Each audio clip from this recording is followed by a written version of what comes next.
Hi guys! Ayan, papunta ko ngayon sa auntie ng aking mother-in-law dahil nanghingi ng tulong. Gustong magpaakyat ng coal o yung pang ano ba, pang sugnod niya sa iyang pugon. So pupunta kami ngayon ng aking isawa. Tulungan namin kasi wala siyang kasama sa bahay nila. Tapos yung mother-in-law ko wala, nag-deliver ng gatas. So kami yung pupunta doon. Malamig na dito pero may araw pa rin. So ganito kabisi ang kalsada namin ngayon. Ayan. Marami pa rin turista kahit malamig na. Hindi nauubusan ng sasakyan pag may araw. Marami pa rin turista. Nalalakad lang yung bahay ng auntie ng mother-in-law ko, lalakarin sa taas lang. Ang ganda maglakad bang ganitong panahon kasi mainit pero malamig. Dili kayo punga. Pero yung mga dahon nag-iba na yung mga kulay.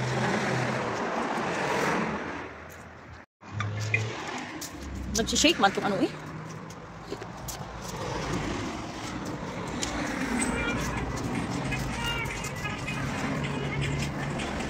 kapag summer, ayan, hanggang ngayon ito pa rin. Maraming tourist bus dito, kagaya nito. Ayan. Yung iba dyan mga foreigner. Kalimitan nagto-tourist bus mga foreigner. Or sa malalayong mga city na bumibisita dito sa Saffron Bolo.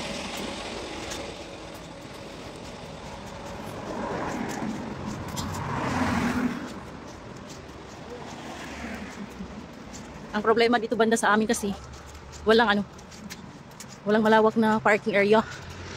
Kaya malalayo yung mga nagpa-park, malalayo yung sasakyan nila. Ayan, lapit na kami sa bahay niya. Ito hotel yan. Oh, nag-close sila.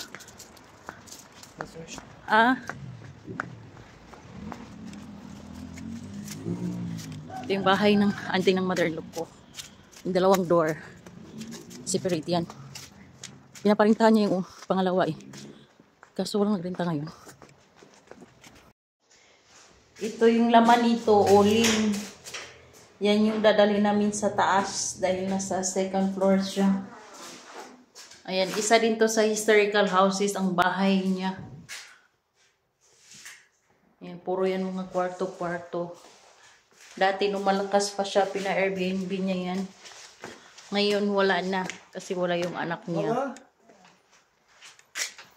Nasıl? Ne yapıyorsun? Ne yapıyorsun? Door ko kayo dito. Nandun yung mga kahoy sa pang niya, panggatong yan sa pugon. Ito naman yung garden niya. Puro pa naman to sarap pa naman ang grapes niya dito. Ayan grapes yan. Yung mga nandyan. Ito naman, tanggihan sa tubig pag umuulan. Diyan diretso galing doon sa bahay niya.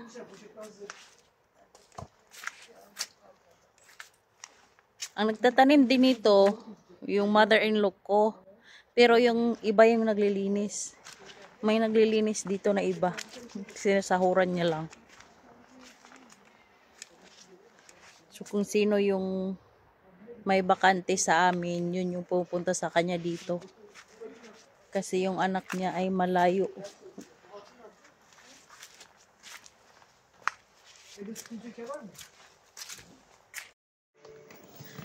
Ito yung Not. That's it. Social lang dito. Ayan yung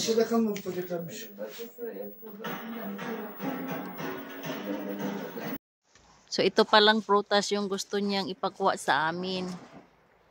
Ayan So ang tawag nito dito, what's the name this one? Dongel. Dongel. Hindi ko alam sa English. Ayan Yan yung ipakuha niya. Paborito niya to ng prutas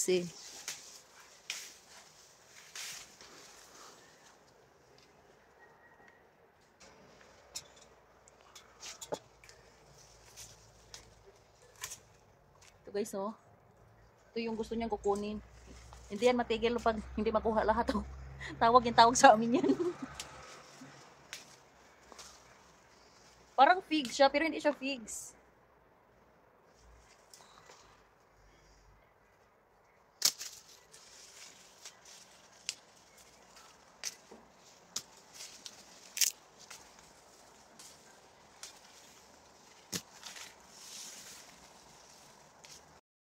Yine geri geldiler. Seni sevmişlerdi. Ito yung garden niya. Ito yung pangalawang bahay, oh, sarado na.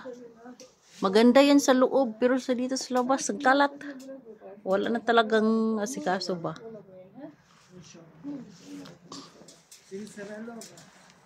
Dami niyang alagang pusa. Yan yung bantay niya.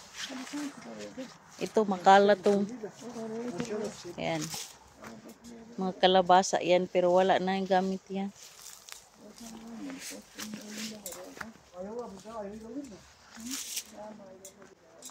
Apple yata ito na ano eh. May puno.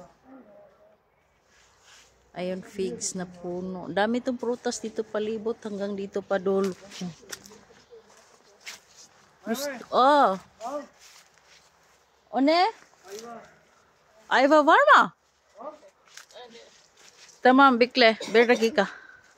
Oo, çok büyük.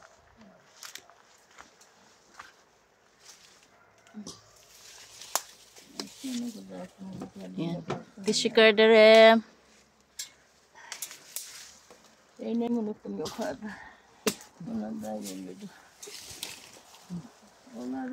Ito ba parang mabulo? Parang mabulo siya. O, prutas dito. Ayva ang tawag nito dito sa Turkey. Hindi ko alam kung ano sa English.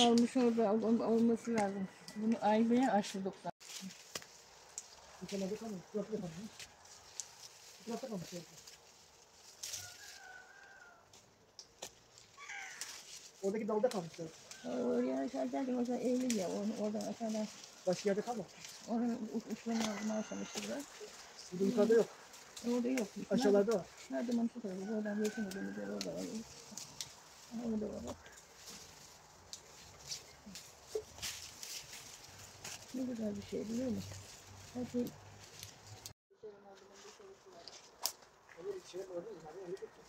Eğerek alabiliriz. Eğerek alır mı?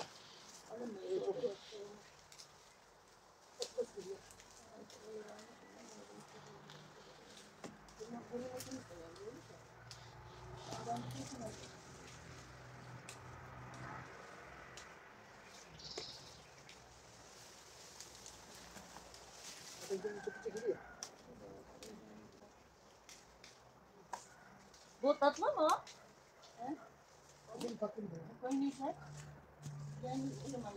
Not now, darling. It's Ah. time plus after it. Aa.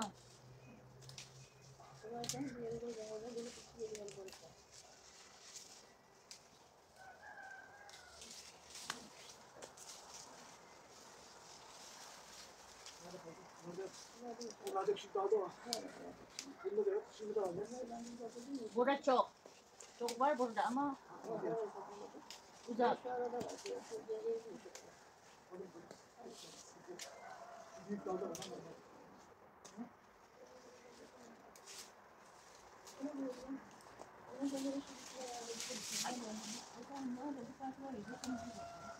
Kimin içlikler ya? Ha, konuşuyor mu?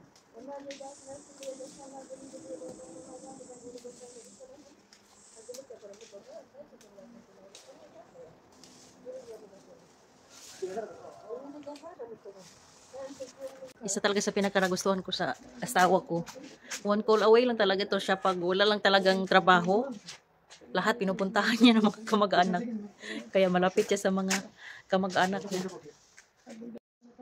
Pag hindi naman namin to pinupuntahan, kahit isa sa kanila na walang pumupunta sa kanya, itong matanda, ano to, hindi titigil kakatawag sa amin, sa mga pamangkin niya, sa anak niya, sa mga apo niya. Hanggat walang pupunta sa kanya, hindi to titigil kakatawag, makulit, magdadrama.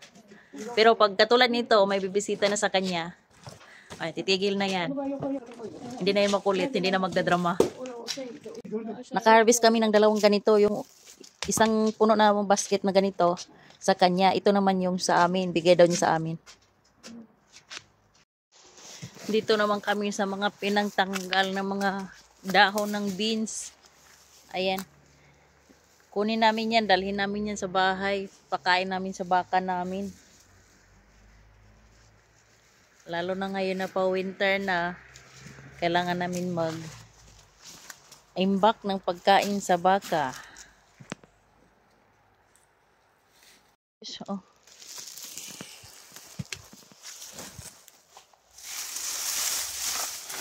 Maybe we need more socks. This is not enough.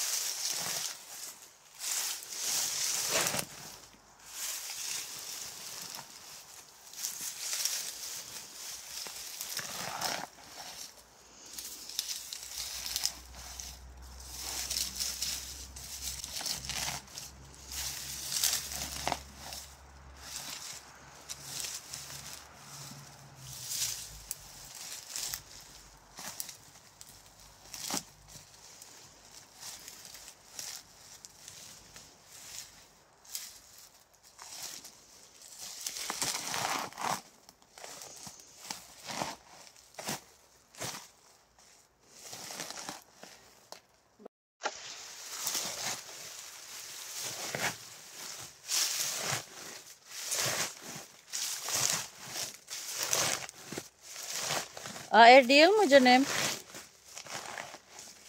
ha? Not so. The oat pan. It's oat. Wala kaming isang sako lang dala namin. Kaya, pinush na lang. Pero na po, di naman pala. Kasya na. O yatar virtual.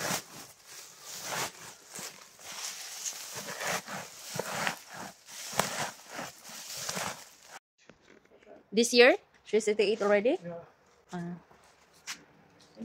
Tinanong ko kung ilang taon na siya ngayong taon. 88 na daw. Hindi kami magtatagal sa trabaho. Magtatagal kami sa daldal niya. Hadi giro shurus. Giro gile. Tamam. Tamam. Ayan, uuwi na kami. Nakabit-bit. Oh. Tapos na kami. Nakainom na ng tsaa. Kapatem! Tapos nang inom ng tsaa, nagmirinda. Naglinis sa konti sa garden. Nag-vacuum. Tapos kwentuhan. Ayan.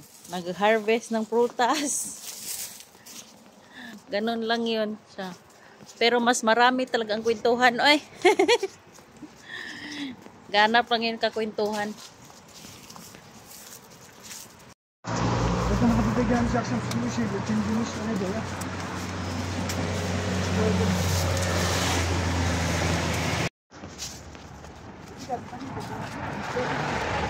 Malapit lang kami sa kalsada. Pauwi na kami.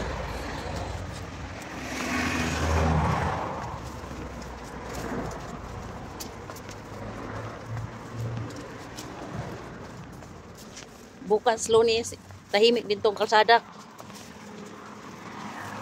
Kain mo. Gerald mo.